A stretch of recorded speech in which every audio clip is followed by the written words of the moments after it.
I'm Josie Guidisolo, and I'm proud to be on the steering committee of the inaugural Black Tech Week, and so pleased to be a part of this entire conference, and privileged to have an amazing panel with us to share their experience, and people with real experience. Our panel is on starting Cuba, and our esteemed panelists actually have experience, some actually working in Cuba in the diplomatic corps, including former Ambassador Mark Entwistle from Ottawa, Canada, who served for 4 years from '93 to '97.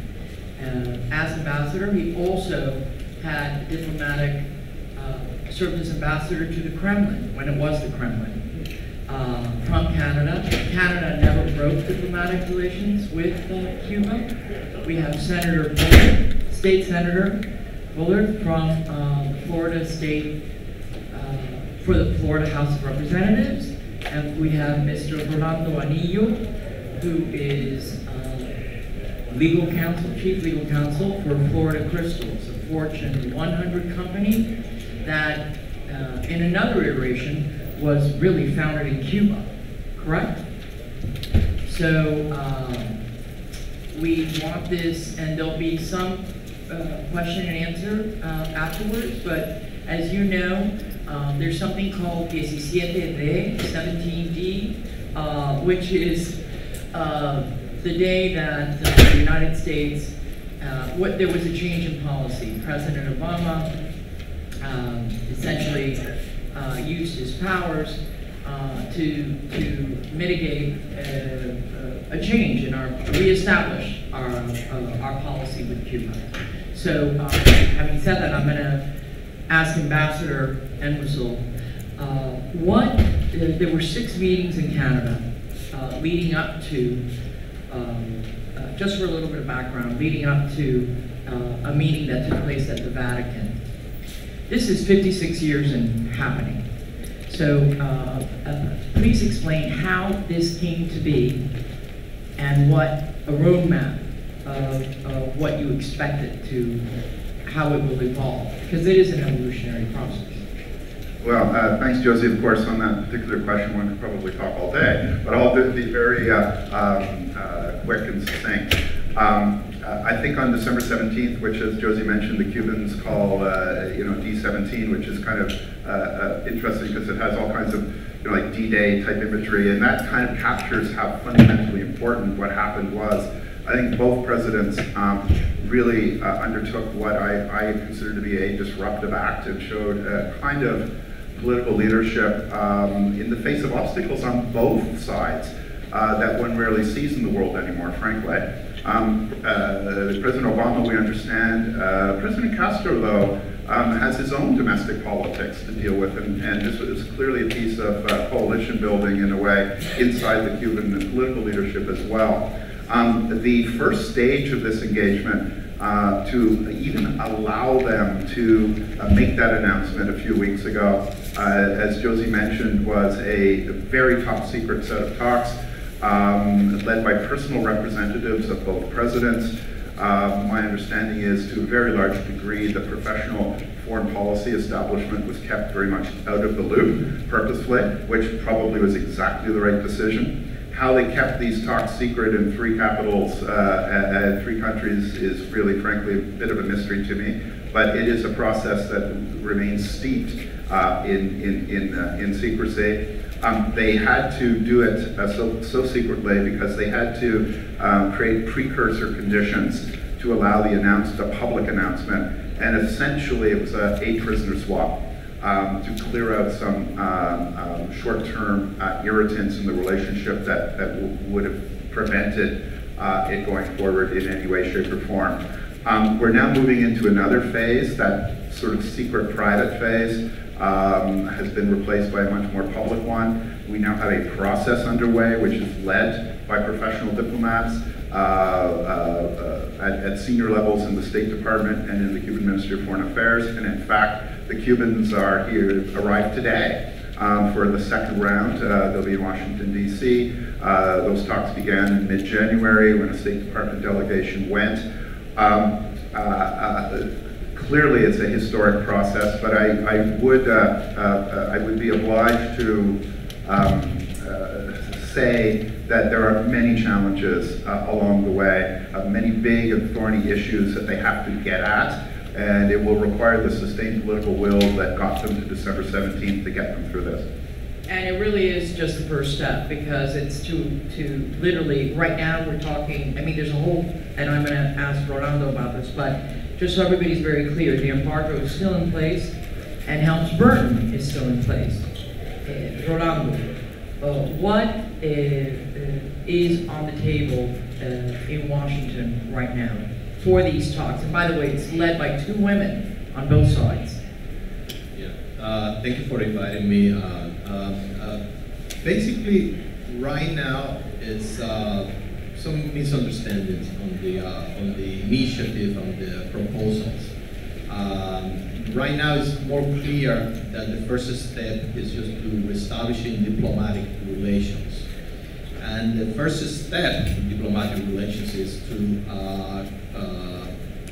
change the representation that we have right now, which is an interest section in Havana, and the Cuban has one in Washington, for an embassy. And it has to require the appointment of an ambassador. So tomorrow, I think it's going to be hopefully the announcement that Cuba and the United States has established relations, and that they will have an agenda to open the embassy officially, probably in 2, 3 or months or so. Maybe before or after April. It depends on how negotiation on that. But what is on the table is very important.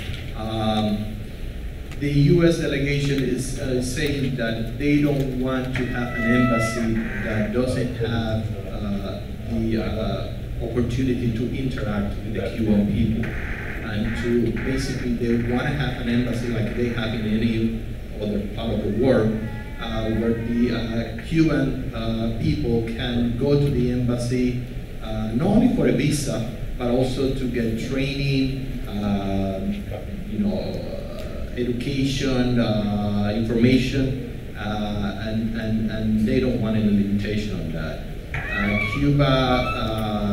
The Cuban government at the same time also is expecting that the ambassador of the Cuban delegation here, the diplomats, can travel freely in the United States and have meetings like this one. So you probably may see a Cuban diplomat in Miami pretty soon, if everything is permitted and everything is done properly. So let's talk about who can actually do business in Cuba, and what are the opportunities for U.S. entrepreneurs? Mark? Well, as you mentioned, the embargo is still, in fact, all in effect, and could indeed be in effect for some time. When we talk about the U.S. embargo, what we're really talking about is sort of short form for a real mashup of a bunch of different things. Some of it is actual law, some are presidential orders, regulation. To disentangle what we generally call the U.S. embargo, trade and investment embargo, is a slightly daunting task, and it may be done, frankly, in bits and pieces and stages. And we may see your president moving quite robustly to do whatever he can. Eventually, large parts of it will end up in Congress, and there are things like the ban on travel of Americans and all of that kind of thing. There are some exemptions in the embargo already that have historic context to them. For example, the export of agricultural products. That's one of the reasons why the agricultural sector in the United States is so interested in Cuba, and so in a way advanced on, or more advanced than other sectors, although they're principally interested in selling product into Cuba. You get a galvanization around the Midwest and that kind of thing. There's a telecommunications interest. I think the president's very interested in telecommunications.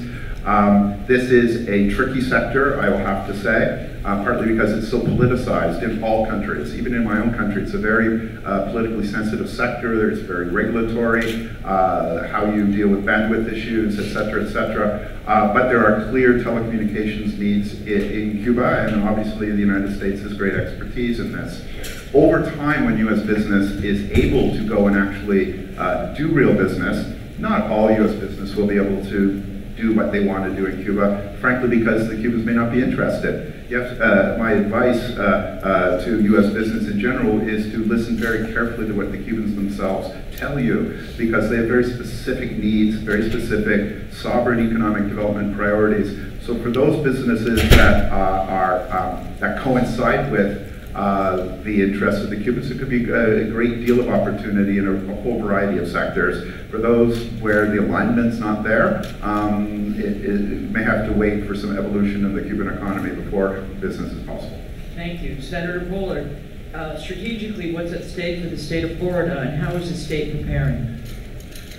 Well, of particular interest to the state of Florida, naturally, are any impacts, good or bad, to the things that make our economy robust, and that is travel and tourism as well as agriculture. And so there's particular interest on the part of quasi-governmental agencies like our Department of Citrus, as well as private industry that has been successful in the state thus far, as to what the ramifications of the new agricultural landscape in Cuba is going to look like. But what we're going to ultimately see from a statewide standpoint is the exchange of intellectual capital. The idea that new agricultural innovations that are being developed here in Florida, meaning sort of the old guard agricultural techniques used in Cuba. More importantly, and probably something you're going to see more forthcoming, is that there have already been cultural junkets to Cuba by folks like Visit Florida, our convention and visitors bureau here in Miami-Dade.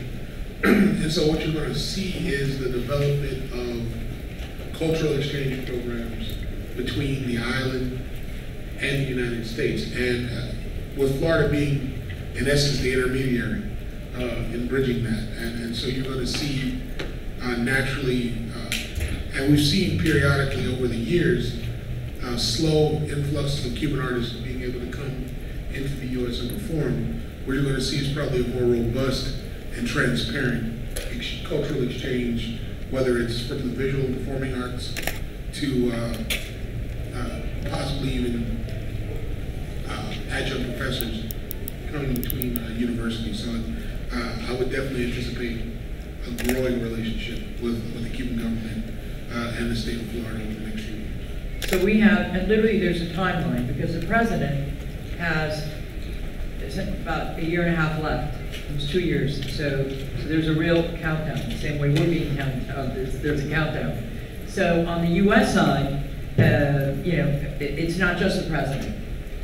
Congress is up, but Cuba is also planning its next communist convention, if you will, or assembly, in 2016, April 2016. Ronaldo, could you explain, please, could you provide us some insight into what the process is? Because this is, and are we expecting them to say that communism hasn't worked? Or how are they going to frame these changes that are happening economically, and what might we see in terms of a transition of political leadership? Yeah, I think in 2011, we have to go back a little bit. In 2011, Cuba has a Communist Party Congress, and where they debated all what they called the updates of the Cuban economic model.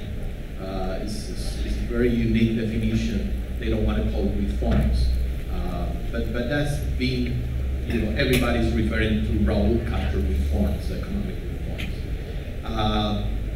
Unfortunately, those reforms have been too slow and too cautious, and they haven't produced what it was anticipated.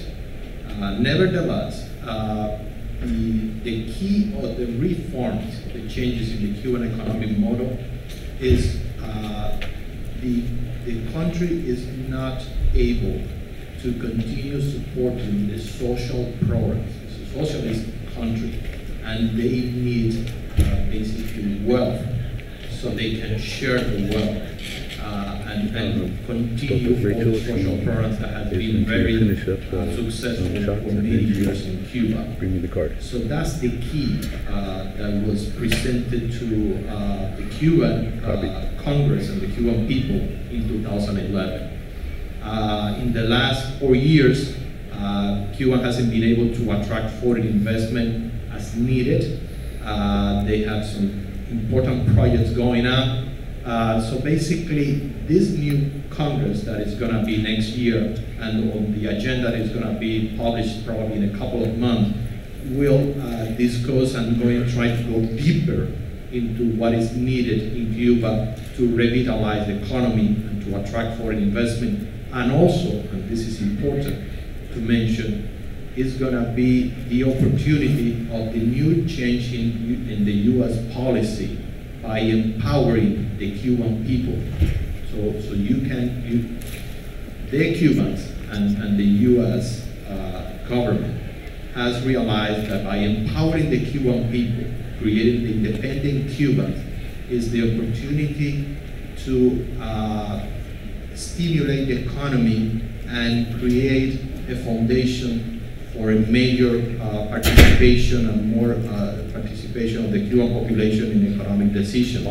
So basically, I think this next Congress will be very important in the economic, but also in the political.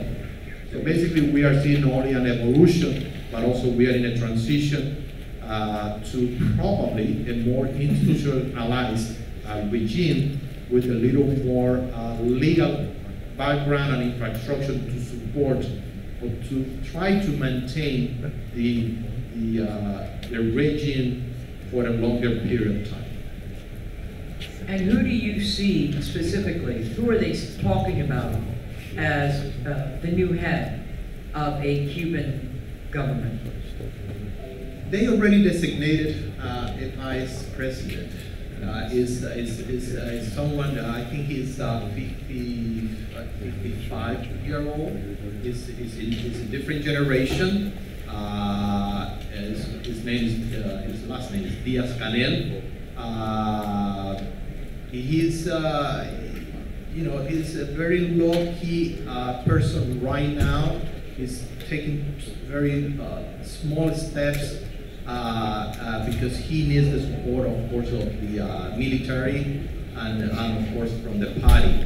So probably, and it's kind of an anticipation, if they follow pretty much the model which is coming from the socialist, the Soviet model, that particular person may be elected the second in the party, and eventually is going to be the president of Cuba in 2018. Nobody will take it for granted, and it's going to be difficult.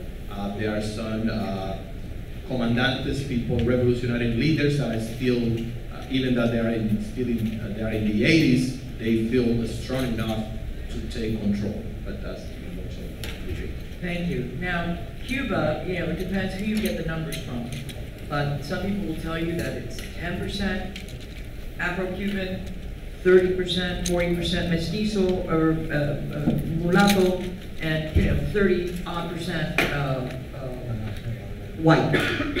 Cuba's black and brown. The majority of the people getting the remittances, because the diaspora in large part is white, so the remittances coming back are going to the majority white, mulatto, mixed marriage families, but mostly white. And this question is to Ambassador and Mark. How are we going to make sure that as this becomes more entrepreneurial, as the Cuban economy opens up, that Afro-Cubans who might not have that capital also have access and to the resources, tools, to the ability to open businesses in the same manner as white Cubans? Well, you've touched on a number of elements there, and in a way, a very important key feature of Cuba, and it's not one that's talked about very much, frankly.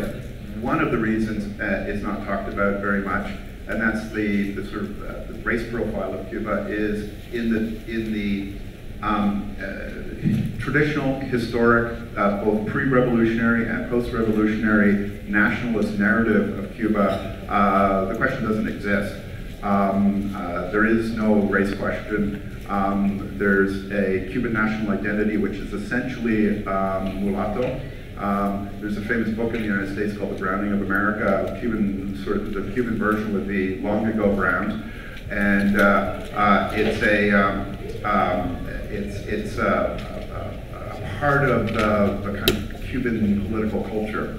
There are certain realities, of course. Josie, in fact, mentioned one.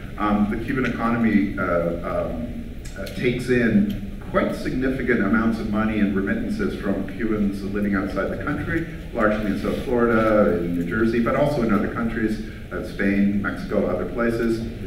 Depending on estimates, you know, this is a minimum of $1 billion, maybe up to $2 billion a year. It's a fundamental revenue piece of the Cuban economic puzzle. And it does tend to follow sort of who's got family overseas. Most of the Cuban community in the United States is what would sort of self-designate and be perceived as sort of the white Cuban profile. So that's there. The Cuban economy is a complex one internally.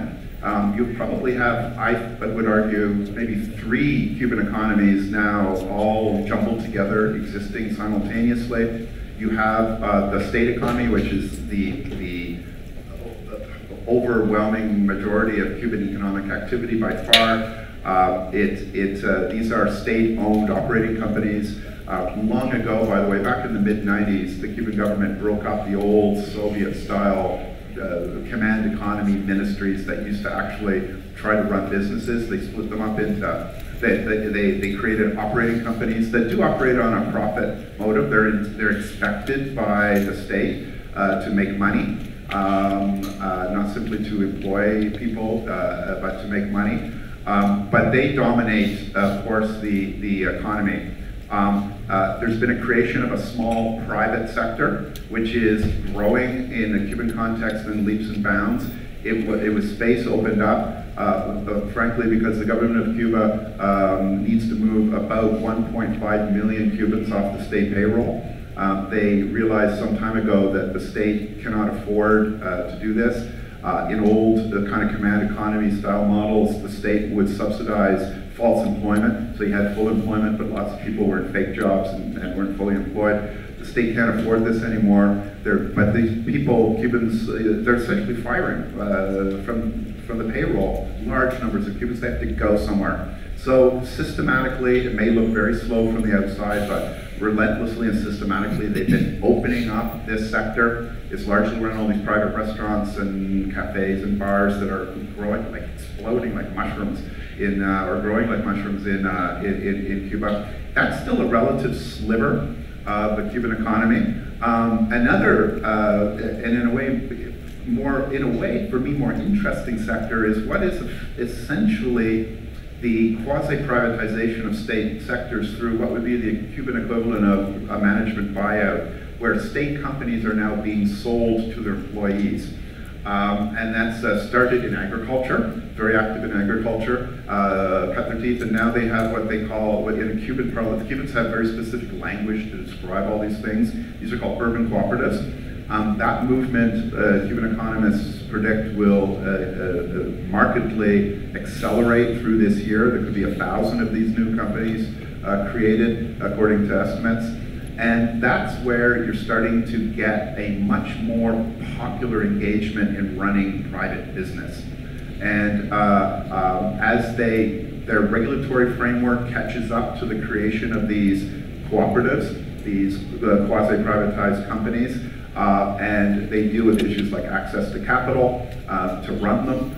Because these companies are owned by the full diversity of their employees, they can't rely on remittances to start up a small little private family restaurant, with money from a cousin in Miami-Dade. It will require a more systematic and micro-financing and micro-credits and a more systematic access to capital, the ability to import-export. These are all the kinds of regulatory questions that the Cuban government is struggling with now as it deals with this very particular sector. And I think that's a place in the Cuban economy where you can deal with a broader diversity in the Cuban demographic profile.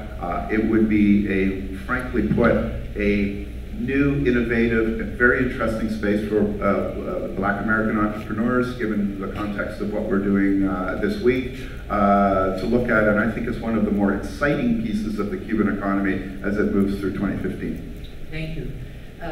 Senator, what is in terms of what opportunities are there for Floridians? What are you telling Florida-based businesses, young entrepreneurs, tech entrepreneurs, in terms of what opportunities actually exist? There are opportunities. The technology sector in Cuba is actually, there are skills gap, but there are amazing coders.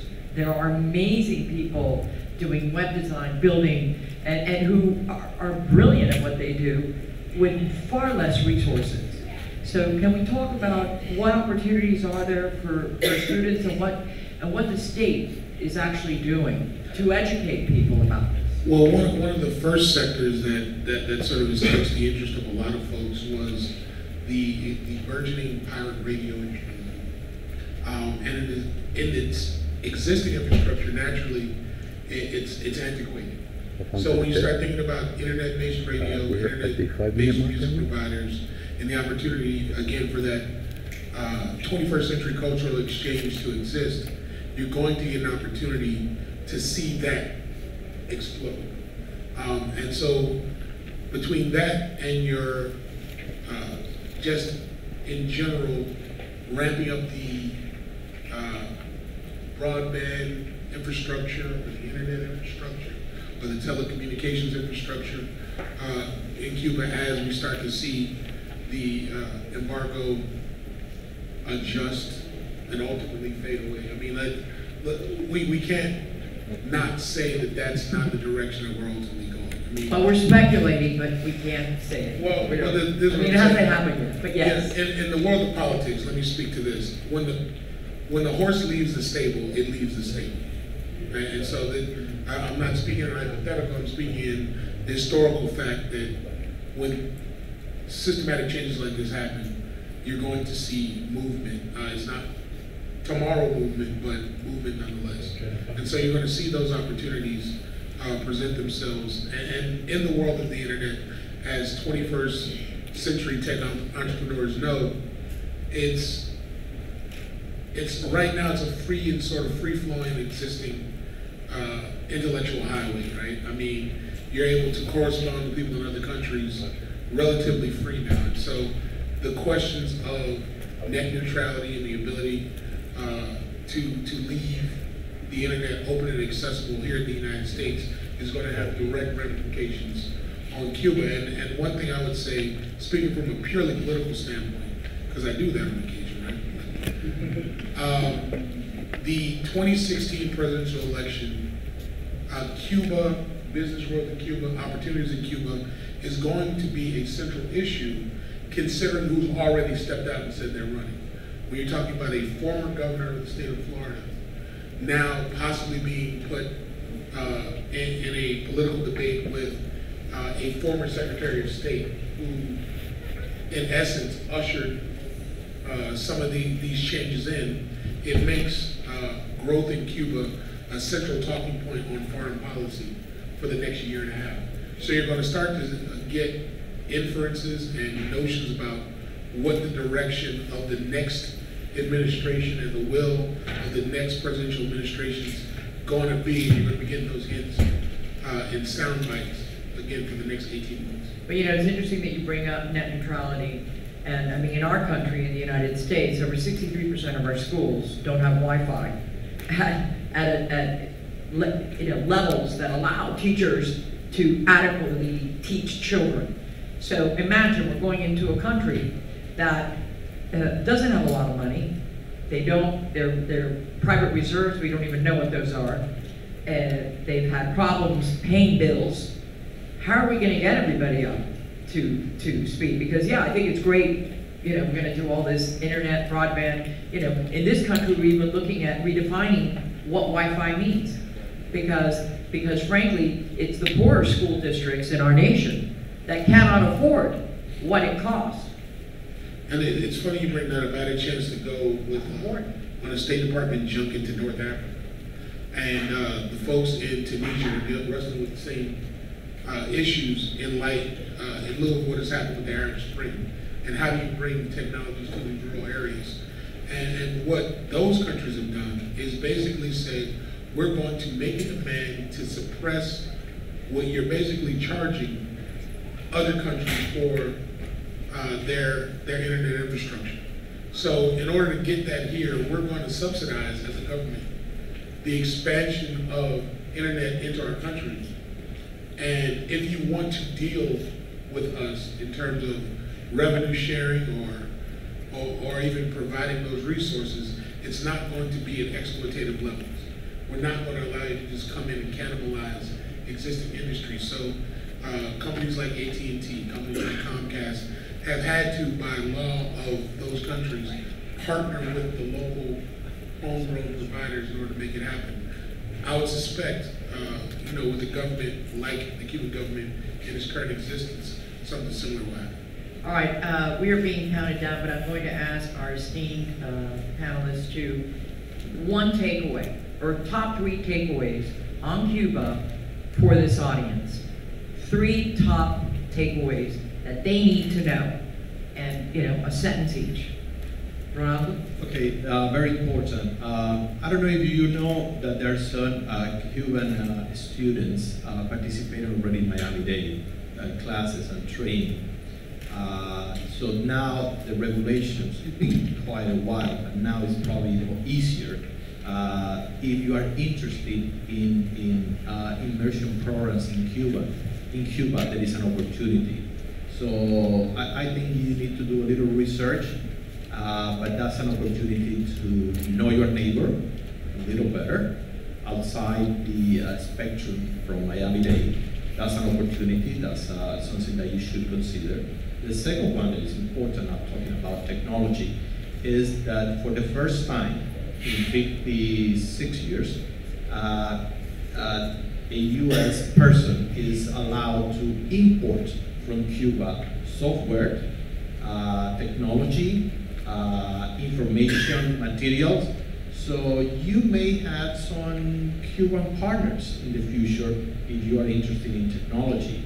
And so that's an opportunity. And I believe the third one is that you're going to be part of a debate, as the senator mentioned, and it's coming pretty soon. And then you're going to vote and play an important role in deciding how you want to deal with your neighbor. Thank you. Senator? Mine will be summed up this way. Get your passports, get your money up, and get prepared. I mean, those are going to be, especially for those of you between 18 and 24, as you start to see this growth potential, you're going to see grand opportunities opening up. Thank you. I guess my 3 core takeaways would be, number 1, don't see Cuba as a caricatured cartoon. It's a very, very nuanced, complex, at times surrealistic place, but it is an economy, society, in fact, in evolution towards something. And you know, watch the evolution of the Cuban economy for a number of internal domestic reasons.